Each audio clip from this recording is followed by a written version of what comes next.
ಕಡೆ ಬೆಂಗಳೂರಿನಲ್ಲಿ ಬಿಜೆಪಿ ಮತ್ತು ಜೆಡಿಎಸ್ ಮೈತ್ರಿಯ ಸಮ್ಮಿಲನ ಸಭೆ ನಡೆಸೋದ್ರ ಮುಖಾಂತರ 28ಕ್ಕೆ 28 ಗೆಲ್ಲೋದು ಹೇಗೆ ಅಂತ ಯೋಚನೆ ಮಾಡ್ತಾ ಇದ್ರೆ ಮೈಸೂರಿನಲ್ಲಿ ಸಿದ್ದರಾಮಯ್ಯ ಬಿಜೆಪಿಗೆ ಅಥವಾ ಮೈತ್ರಿಗೆ ಬಿಗ್ ಶಾಕ್ ಕೊಟ್ಟಿದ್ದಾರೆ.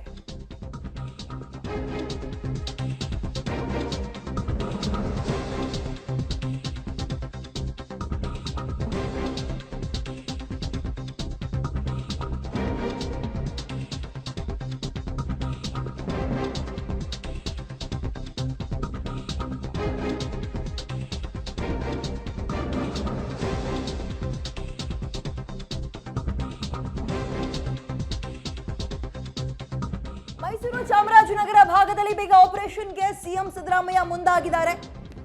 7 ವರ್ಷಗಳ ಬಳಿಕ ಶ್ರೀನಿವಾಸ್ ಪ್ರಸಾದ್ ಜೊತೆ ಮರು ದೋಸ್ತಿಗೆ ಮುಂದಾಗ್ತಾ ಇದ್ದು ಕಾಂಗ್ರೆಸ್ ಪಾಳೆಯಕ್ಕೆ ಆಗೋ ಲಾಭದ ಲೆಕ್ಕಾಚಾರದ ಬಗ್ಗೆ ಚರ್ಚೆ ಆಗ್ತಾ ಇದೆ.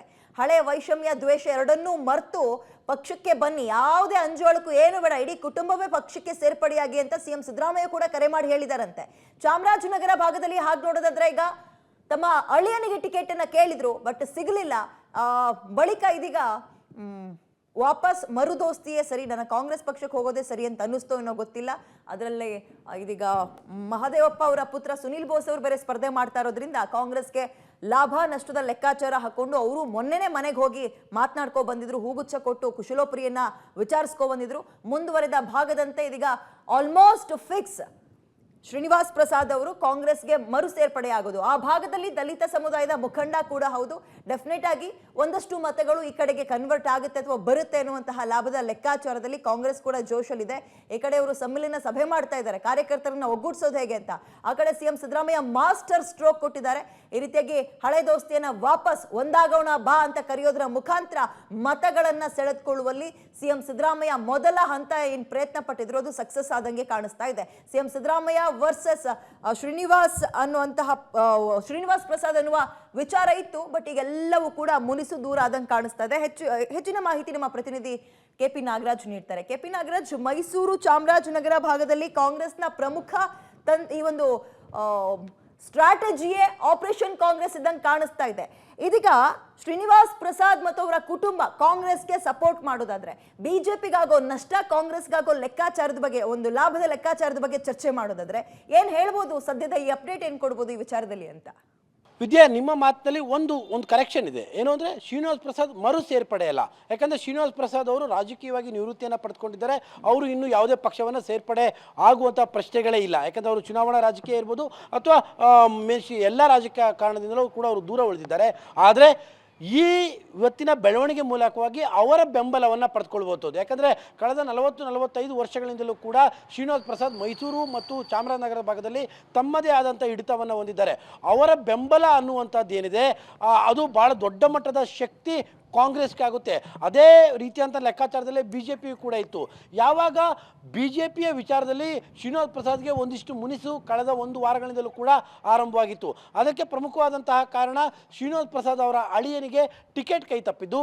ಟಿಕೆಟ್ ಕೈ ತಪ್ಪಿದ ನಂತರದಲ್ಲಿ ಒಂದು ಸೌಜನ್ಯಕ್ಕೂ ಕೂಡ ತಮಗೆ ಫೋನ್ ಮಾಡಲಿಲ್ಲ ಅನ್ನುವಂಥದ್ದು ಶ್ರೀನಿವಾಸ್ ಪ್ರಸಾದರಲ್ಲಿ ಒಂದು ದೊಡ್ಡ ಅಸಮಾಧಾನವೂ ಕೂಡ ಮನೆ ಮಾಡಿಬಿಟ್ಟಿತ್ತು. ಅದನ್ನೇ ಕಾಂಗ್ರೆಸ್ ಎನ್ಕ್ಯಾಶ್ ಮಾಡ್ಕೊಂಡಿರುವಂಥದ್ದು. ಈಗಾಗಲೇ ಕಾಂಗ್ರೆಸ್ನ ನಾಯಕರು ಖುದ್ದು ಶ್ರೀನಿವಾಸ್ ಪ್ರಸಾದ್ ಅವರನ್ನ ಭೇಟಿ ಮಾಡಿ ಬೆಂಬಲವನ್ನು ಕೂಡ ಕೇಳಿದ್ರು. ಆ ಕಡೆಯಿಂದ ಒಂದು ಪಾಸಿಟಿವ್ ರೆಸ್ಪಾನ್ಸ್ ಕೂಡ ಬಂದಿತ್ತು. ಹೀಗಾಗಿನೇ ಇದೇ ಸಂದರ್ಭವನ್ನು ಮುಖ್ಯಮಂತ್ರಿಗಳು ಕೂಡ ಬಳಸ್ಕೊಂಡಿದ್ದಾರೆ. ಮುಖ್ಯಮಂತ್ರಿಗಳೇ ಖುದ್ದಾಗಿ ಶ್ರೀನಿವಾಸ್ ಪ್ರಸಾದ್ ಅವರ ಜೊತೆಯಲ್ಲಿ ದೂರವಾಣಿಯಲ್ಲಿ ಮಾತನಾಡಿದ್ದಾರೆ. ಹಳೆಯದೆಲ್ಲ ಮರೆತು ಚೆನ್ನಾಗಿರೋಣ, ನೀವು ಕೂಡ ರಿಟೈರ್ಡ್ ಪಾಲಿಟಿಕ್ಸ್ನಲ್ಲಿ ಇದ್ದೀರಿ, ನಮ್ಮ ಜೊತೆ ಬೆಂಬಲವನ್ನು ಮಾಡಿ, ಕಾಂಗ್ರೆಸ್ ಸಿದ್ಧಾಂತ ತಮಗೆ ಬಹಳ ಹಳೆಯದು, ಹೀಗಾಗಿ ತಮ್ಮ ಜೊತೆಗೆ ಬೆಂಬಲ ಕೊಡಿ ಅನ್ನುವಂಥ ಮಾತುಗಳನ್ನು ಕೂಡ ಆಡಿದ್ದಾರೆ ಅನ್ನುವಂಥ ಮಾಹಿತಿಗಳು ಈಗ ಲಭ್ಯವಾಗ್ತಾ ಇದ್ದಾವೆ. ಈ ಮೂಲಕವಾಗಿ ಶ್ರೀನಿವಾಸ್ ಪ್ರಸಾದ್ ಅವರ ಬೆಂಬಲ ಒಂದು ರೀತಿಯಾಗಿ ಕಾಂಗ್ರೆಸ್ನ ಪಾಲಿಗೆ ಆನೆ ಬಲ ಅಂದರೂ ಕೂಡ ತಪ್ಪಾಗಲಿಕ್ಕಿಲ್ಲ. ಬಿ ಜೆ ಪಿ ಮಾಡಿಕೊಂಡಂಥ ಒಂದು ನಿರ್ಲಕ್ಷ್ಯದ ಒಂದು ಮಿಸ್ಟೇಕ್ ಏನಿದೆ ಅದನ್ನೇ ಕಾಂಗ್ರೆಸ್ ಕೂಡ ಎನ್ಕ್ಯಾಶ್ ಮಾಡಿಕೊಂಡಿದೆ. ಕಾಂಗ್ರೆಸ್ ಕಳೆದ 1 ವಾರಗಳಿಂದಲೂ ಕೂಡ ಮೈಸೂರಿನ ಭಾಗದಲ್ಲಂತೂ ತುಂಬ ಅಲರ್ಟ್ ಆಗಿದೆ. ಸಿಕ್ಕುವಂಥ ಯಾವ ಅವಕಾಶಗಳನ್ನು ಕೂಡ ಬಿಡೋದಕ್ಕೆ ರೆಡಿಯಾಗಿಲ್ಲ. ಅದರ ಭಾಗವೇ ಶ್ರೀನಿವಾಸ್ ಪ್ರಸಾದ್ ಅವರ ಜೊತೆಗೆ ಮುಖ್ಯಮಂತ್ರಿಗಳ ಮಾತು. ಯಾಕಂದರೆ ಕಳೆದ 7 ವರ್ಷಗಳಿಂದಲೂ ಕೂಡ ಅವರಿಬ್ಬರು ಕೂಡ ಪರಸ್ಪರವಾಗಿ ಮಾತನಾಡ್ತಾ ಇರಲಿಲ್ಲ. ಒಂದು ರೀತಿಯಾಗಿ ಆವು ಮುಂಗಸಿ ರೀತಿಯಲ್ಲಿ ಶ್ರೀನಿವಾಸ್ ಪ್ರಸಾದ್, ಮಹದೇವಪ್ಪ ಅವರು ಮತ್ತು ಸಿದ್ದರಾಮಯ್ಯನವರು ಕೂಡ ಆಗಿದ್ರು. ಈಗ ಎಲ್ಲ ಮುನಿಸುಗಳು ಮರೆತು ಚುನಾವಣೆಯ ದೃಷ್ಟಿಯಿಂದಾಗಿ ಅವರಿಗೆ ಜೊತೆ ಸೌಜನ್ಯವಾದಂಥ ಮಾತುಕತೆಗಳು ಕೂಡ ಈಗ ಆರಂಭವಾಗಿದ್ದಾವೆ. ಈ ಬೆಳವಣಿಗೆಯ ನಂತರವಾದ್ರೂ ರಾಜ್ಯ ಬಿಜೆಪಿ ನಾಯಕರು ಏನಾದ್ರು ಈ ಕಡೆ ಗಮನ ಹರಿಸಬಹುದು ಅಂತ ಕಾಣಿಸ್ತಾ ಇದೆಯಾ? ಅದರ ಜೊತೆಗೆ ಇದೀಗ ಕಾಂಗ್ರೆಸ್ ಪಕ್ಷಕ್ಕೆ ಸೇರ್ತಾರ ಶ್ರೀನಿವಾಸ್ ಪ್ರಸಾದ್ ಅಂದ್ರೆ ಅವ್ರಿಗಾಗ್ಲಿ ಅಥವಾ ಅವರ ಕುಟುಂಬಸ್ಥರಿಗಾಗ್ಲಿ ಏನಾದ್ರೂ ಇಂಥ ಸ್ಥಾನಮಾನ ಕೊಡ್ತೀವಿ ಈ ರೀತಿಯ ಒಂದು ಆಮಿಷ ಅಥವಾ ಮಾತುಗಳೇನಾದ್ರೂ ಆಗಿದೆ ಅಂತ ಚರ್ಚೆಗಳಾಗ್ತಾ ಇದೆಯಾ? KP ನಾಗರಾಜ್, ಶ್ರೀನಿವಾಸ್ ಪ್ರಸಾದ್ ಅವರು ಕಾಂಗ್ರೆಸ್ ಸೇರುವಂಥ ಪ್ರಶ್ನೆಗಳೇ ಇಲ್ಲ. ಯಾಕೆಂದರೆ ಅವರು ರಾಜಕೀಯವಾಗಿ ನಿವೃತ್ತಿಯನ್ನು ಪಡೆದುಕೊಂಡಿದ್ದಾರೆ, ಆ ಪ್ರಶ್ನೆ ಅಂತೂ ಇಲ್ಲ. ಆದರೆ ಅವರ ಮನೆಯಲ್ಲಿ ತುಂಬ ಜನ ಅವರ ಅಳಿಯಂದರು ಸಕ್ರಿಯ ರಾಜಕಾರಣದಲ್ಲಿದ್ದಾರೆ. ಪ್ರಮುಖವಾಗಿ ಅವರ ಅಳಿಯ ಒಬ್ಬರು ಈಗಾಗಲೇ ವೈದ್ಯ ವೃತ್ತಿಯಿಂದ ವಾಲಂಟರಿ ರಿಟೈರ್ಮೆಂಟನ್ನು ಕೊಟ್ಟು BJPಯ ಆಕಾಂಕ್ಷಿ ಆಗಬೇಕು ಅನ್ನೋಂಥ ಪ್ರಯತ್ನದಲ್ಲಿದ್ದರು. ಆದರೆ ಅವರಿಗೆ ಟಿಕೆಟ್ ಕೈ ತಪ್ಪಿದೆ. ಅವರನ್ನು ಕೂಡ ಈಗಾಗಲೇ ಕಾಂಗ್ರೆಸ್ ಒಂದು ರೀತಿಯಂಥ ಓಪನ್ ಆಫರ್ ಕೊಟ್ಟಿದೆ, ನೀವು ನಮ್ಮ ಜೊತೆಗೆ ಬನ್ನಿ, ಮುಂದೆ ನಿಮ್ಮ ಜೊತೆಗೆ ನಿಮಗೆ ಬೇಕಾದಂಥ ಸಹಕಾರವನ್ನು ನಾವು ಕೊಡ್ತೇವೆ ಅನ್ನುವಂಥದ್ದು. ಎರಡನೇದಾಗಿ ಶ್ರೀನಿವಾಸ್ ಪ್ರಸಾದ್ ಅವರ ಅಳಿಯ ಅಂದರೆ ಅವರ ತಂಗಿಯ ಮಗ ಧೀರಜ್ ಪ್ರಸಾದ್ BJPಯ ಯುವ ಮೋರ್ಚಾದ ರಾಜ್ಯ ಉಪಾಧ್ಯಕ್ಷರಾಗಿದ್ದು ಅವರನ್ನು ಕೂಡ ಕಾಂಗ್ರೆಸ್ಗೆ ಸೆಳೆಯುವಂಥ ಪ್ರಯತ್ನ ಕೂಡ ಆಗಿದೆ. ಇನ್ನೊಂದು 4-5 ದಿನಗಳಲ್ಲಿ ಧೀರಜ್ ಪ್ರಸಾದ್ ಅಧಿಕೃತವಾಗಿ ಕಾಂಗ್ರೆಸ್ ಸೇರುವಂಥದ್ದು ನಿಶ್ಚಿತವಾಗಿದೆ.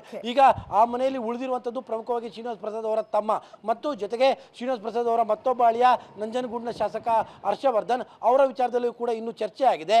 ಆದರೆ ಸದ್ಯಕ್ಕೆ ಮುಖ್ಯಮಂತ್ರಿಗಳು ಜೊತೆಗೆ ಕಾಂಗ್ರೆಸ್ನ ನಾಯಕರು ಶ್ರೀನಿವಾಸ್ ಪ್ರಸಾದ್ ಅವರಿಗೆ ಹೇಳಿರುವಂಥದ್ದು, ನಿಮ್ಮ ಕುಟುಂಬಸ್ಥರು ಯಾರೇ ಕಾಂಗ್ರೆಸ್ ಪಕ್ಷಕ್ಕೆ ಬಂದರೂ ಮುಕ್ತವಾದಂಥ ಒಂದು ಆಹ್ವಾನ ಇದೆ, ನೀವು ನಮ್ಮ ಜೊತೆಗೆ ಬನ್ನಿ, ನೀವು ಬಂದರೆ ನಮಗೆ ಒಂದು ಶಕ್ತಿ ಇದ್ದಂತೆ, ಅವರೆಲ್ಲರೂ ಕೂಡ ಬಂದರೆ ಅವ್ರಿಗೆ ಅಕಾಮಡೇಟ್ ಮಾಡುವಂಥ ಕೆಲಸವನ್ನು ನಾವು ಮಾಡ್ತೇವೆ ಅನ್ನುವಂಥ ಆಫರನ್ನು ಕೂಡ ಕೊಟ್ಟಿದ್ದಾರೆ. ಮಮತಾ.